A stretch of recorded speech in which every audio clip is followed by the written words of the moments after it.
भाई ऐसी ही कहानी सुनने के लिए चैनल को सब्सक्राइब करें, लाइक और कमेंट जरूर करें। तैयार हो जाइए दोस्तों, इस बार मैं आप सबके लिए हॉरर स्टोरीज का पिटारा लेकर आ रहा हूं। इन कहानियों में कई कहानियां सत्य घटना पर आधारित हैं और कई कहानियां बिल्कुल काल्पनिक है। बस मेरा इन कहानियों को लिखने का उद्देश्य आपका मनोरंजन मात्र है। मैं वादा करता हूं कि मैं हर कहानी को पूरे ईमानदारी के साथ और दिल से लिखूंगा। तो मेरी यह दिल से लिखी गई कहानियां आपके दिल तक जरूर पहुंचे। तो आइए, अब इंतजार किस बात का है, आपके सामने पेश है मेरी दिल को दहला देने वाली कहानियां।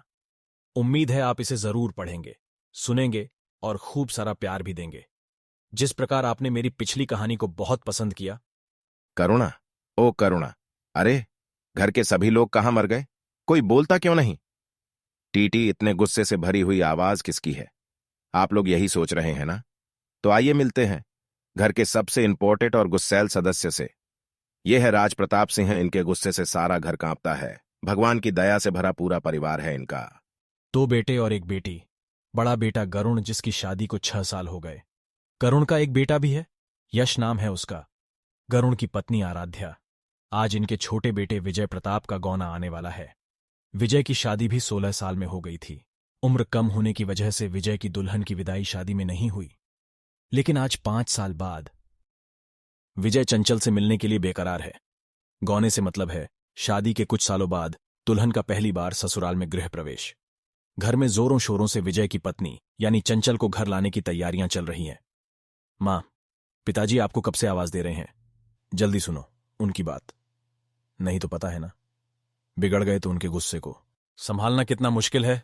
तभी करुणा पूजा करके कमरे से हड़बड़ाई हुई जल्दी बाहर आती है और अपनी बेटी से कहती है, सुन काजल बिटिया, जाके अपने बाबूजी से कह देना बेटी। मां पूजा कर रही थी। काजल अभी 13 साल की थी और सबसे छोटी होने के कारण लाडली भी।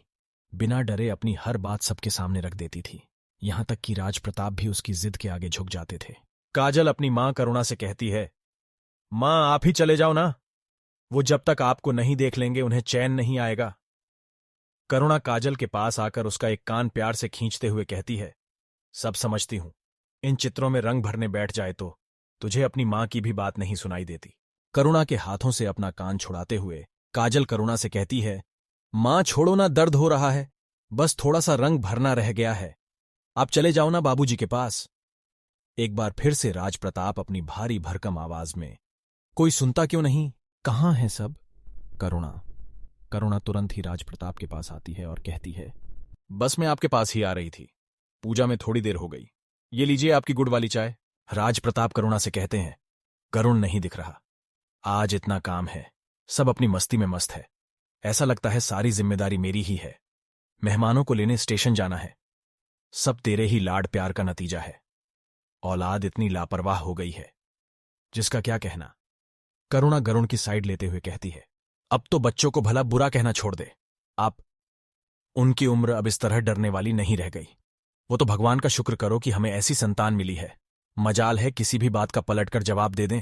एक 5 साल के बच्चे का बाप है गरुण, और आप उसे उसी के बच्चे के सामने भी डांट देते हैं। आजकल बच्चे इतना बर्दाश्त नहीं करते। सुबह से वो मेहमानों को लाने में ही लगा है, स्टेशन से घर और घर से स्टेशन यही कर रहा है, कुछ खाया पिया भी नहीं।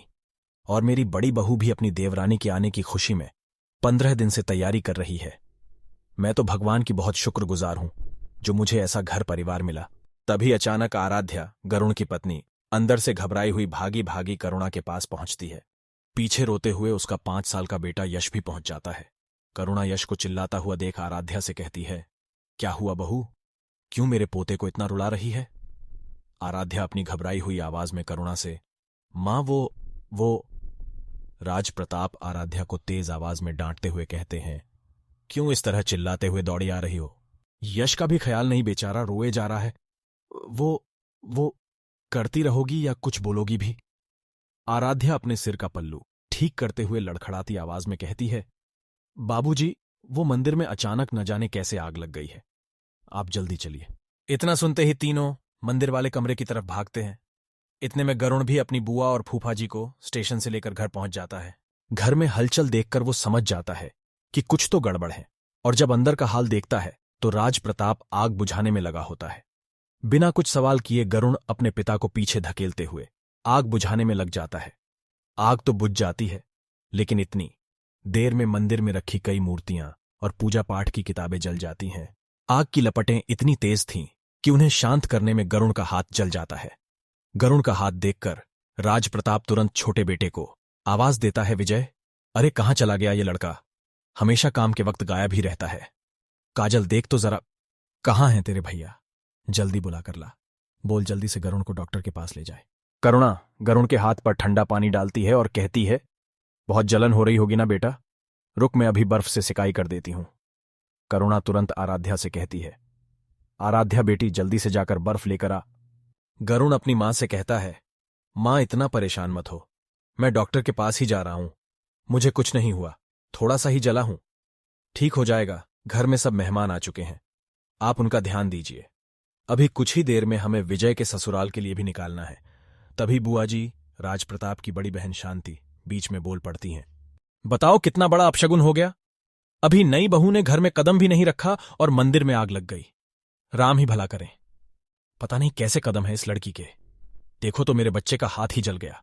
इतना सुनकर राजप्रताप अपनी बहन शांति से कहते हैं, दीदी यह सब तो बस होनी थी हो गई, अब इसका टोकरा उस बच्ची के सिर पर मत फोड़ना, यह तो सब करुणा की लापरवाही का नतीजा है। करुणा ने ही मंदिर में दीपक जलाया था, जल्दी जल्दी में दीपक जरूर किताबों के पास ही रख दिया होगा, तभी यह सब हुआ है। दीदी तुम भी ना जाने क्यों तुम्हारी आदत में सुधार नहीं होता। विजय अपने कमरे में चंचल की, विजय की दुल्हन की यादों में खोया हुआ, अपनी आंख बंद किए एक पल उससे मिलन के सपने सजाने में खोया हुआ था। कान में हेडफोन लगाए धीमी आवाज में, ख्वाब बनकर ही चले आओ कि कुछ रात कटे कुछ रात कटे, मेरी रंग रंग में समा जाओ कि कुछ रात कटे कुछ रात कटे, सारे माहौल को खुशबू से महक उठने दो महक उठने दो, जुल्फें सब रंग को लहराओ कि कुछ रात कटे कुछ रात कटे, चांद है फूल है कलियों से महकती है फिजा, प्यार की शम्मा जला जाओ कि कुछ रात कटे कुछ रात कटे। तभी काजल विजय से कहती है, जल्दी चलो भाई बाबूजी बुला रहे हैं, सुनते क्यों नहीं मेरी बात। विजय को काजल की आवाज सुनाई नहीं देती। ये देखकर काजल विजय के कान से हेडफोन निकालकर विजय से कहती है, भैया आपको कितनी देर से आवाज दे रही हूं मैं, आप हैं कि हेडफोन लगाए गाने सुनने में व्यस्त हैं। विजय काजल से कहता है, तुझे कभी भी मेरे बिना चैन नहीं आता छुटकी, कुछ देर तो मेरा पीछा छोड़ दे। इतना कहकर विजय काजल के हाथों से हेडफोन वापस लेने के लिए जैसे ही काजल की तरफ मुंह करता है, क्या हुआ तेरी आंखों में आंसू क्यों भरे हुए हैं, किसी ने डांटा क्या, तेरे काम ही सारे उल्टे होते हैं। काजल रोती सूरत बनाए कहती है, जल्दी चलो, गरुण भाई का हाथ जल गया। इतना सुनते ही तो विजय भागते हुए गरुण के पास पहुंचता है। गरुण का जला हुआ हाथ देखकर विजय परेशान हो जाता है, भैया ये सब कैसे हो गया, किसी ने मुझे कुछ बताया क्यों नहीं, मैं घर ही में अपने कमरे में सो रहा था। राजप्रताप विजय को डांटते हुए कहता है, बस तू अपने कमरे में सोते ही रहना, तुझे क्या पड़ी है, तेरे मन में तो लड्डू फूट रहे हैं। राजप्रताप की डांट से विजय थोड़ा गुस्सा में आ जाता है, लेकिन वह अपना गुस्सा दबाते हुए चुपचाप गरुण को बाइक पर बिठाकर डॉक्टर को दिखाने निकल जाता है। रास्ते में विजय वरुण से कहता है, बाबूजी को पता नहीं क्या हो जाता है, जब देखो तब गुस्सा ही उनकी नाक पर बैठा होता है, पता नहीं क्यों प्यार से बात करना ही नहीं आता है। गरुड़ विजय से कहता है, इतना बड़ा हो गया तुझे अभी तक आदत नहीं पड़ी, आज अचानक तुझे इतना क्यों बुरा लग रहा है। मेरे सामने तो यह बात तूने आज बोल दी, लेकिन कभी भी अपनी पत्नी के सामने यह बात मत बोलना। तुझे पता है मैंने आज तक तेरी भाभी के सामने कभी भी बाबूजी की बुराई नहीं की, तभी आज उसकी हिम्मत नहीं है कि वह घर के बड़ों की बुराई मुझसे कर सके, और इतने प्यार से घर संभालती है। बेशक बाबूजी गुस्से वाले हैं, लेकिन उससे कहीं ज्यादा प्यार करते हैं वो हमसे। मेरा जला हाथ देखकर कैसे उनकी चीख निकल गई थी। इसलिए तू भी इन सब बातों को अच्छे से ध्यान रखना, थोड़ा जल्दी चल, हाथ में बहुत जलन हो रही है। बाबूजी के सामने तो कुछ नहीं कहा, लेकिन इसकी जलन बर्दाश्त के बाहर है। आगे की कहानी जानने के लिए अगला पार्ट जरूर पढ़े और जाने आखिर घर में ऐसा क्या हुआ जिससे सारा घर दहशत में आ गया।